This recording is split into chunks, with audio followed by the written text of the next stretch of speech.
The Inheritance of Dust. The key turned in the lock with a heavy metallic sigh, a sound that echoed through the hollow hallway. Elara stepped over the threshold, her boots clicking on the hardwood floors that had once been muffled by thick rugs. The air was cool and smelled of lavender floor wax and the peculiar, dry scent of undisturbed time. This was the house of her childhood, now reduced to a list of tasks and a mountain of things. In the kitchen, the shadows stretched long across the linoleum. On the far counter, a single blue ceramic mug sat alone, its surface cool and silent. Elara picked it up, her hands curling around the familiar shape. She remembered the Tuesday mornings when this mug was always warm, a small sun in her mother's palm. They had kept it because it was a vessel for quiet moments, a simple object that had witnessed 1,000 ordinary beginnings.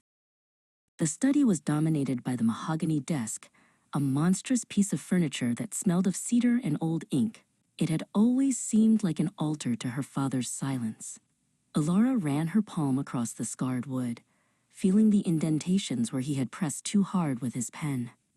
It was a heavy inheritance, a weight of words never spoken and ledgers carefully kept, now just a box of drawers waiting to be emptied. On the hallway's small table sat the rotary phone, its cord a tangled black snake. Elara lifted the receiver, half expecting to hear the low hum of a dial tone or the ghost of a distant aunt's laughter. She remembered her mother's fingers circling the dial, the rhythmic tick-tick-tick of a number being called. It was a relic of a time when voices were tethered to walls, and news traveled only as fast as the plastic wheel could spin. Tucked behind a stack of newspapers, she found a tangled nest of ochre yarn. A pair of knitting needles was still skewered through a half-finished sleeve. Elara felt the scratchy wool between her fingers, a tactile map of her mother's failing eyesight and stubborn persistence. Every dropped stitch was a moment of distraction, a memory of a life that was unraveling even as it tried to hold itself together. The upright piano in the parlor was out of tune, its ivory keys yellowed like old teeth. Elara pressed a single middle C, and the note vibrated with a discordant, mournful wobble.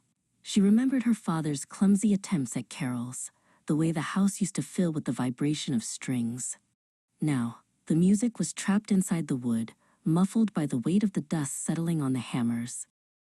A small wooden box on the mantel held a collection of keys that opened nothing. Some were rusted, others shiny and thin. Elara sifted through them, the clinking sound like the chatter of old skeletons. They were the ghosts of sheds long demolished, suitcases lost in transit, and diaries whose locks had been forced. They were the ultimate burden, the access to secrets that no longer existed. In the dining room, she unfolded a linen tablecloth stained with a pale circle of red wine. It was a map of a Christmas dinner from a decade ago. The laughter, the heated argument about politics, the clinking of silver against china.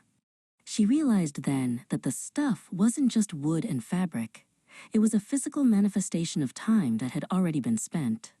She began to fold the linen, not to keep it, but to say goodbye to the ghost of the meal.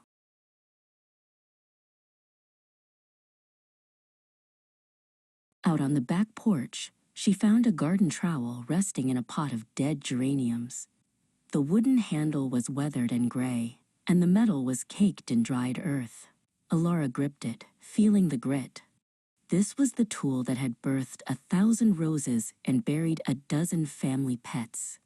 It was a heavy thing, a scoop of steel shaped by the labor of seasons that would never return.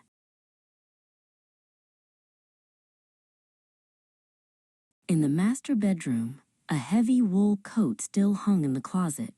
Elara buried her face in the fabric, inhaling the lingering scent of tobacco and cold winter air. It felt like a solid embrace, a temporary bridge between the living and the gone. She held it for a long minute, realizing that the warmth didn't come from the wool, but from the person she carried in her mind.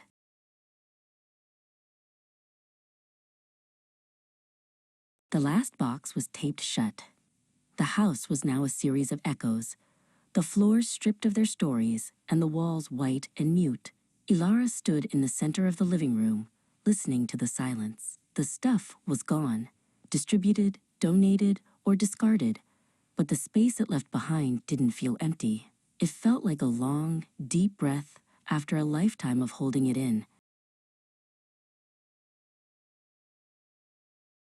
She walked to the front door, her footsteps no longer muffled by the weight of inheritance. As she stepped outside and pulled the door shut, the lock clicked with a finality that felt like peace. Her hands were empty, her pockets held only the one key she needed, but her heart felt heavy in a new way, solid, anchored, and entirely full of the memories she no longer had to store in boxes.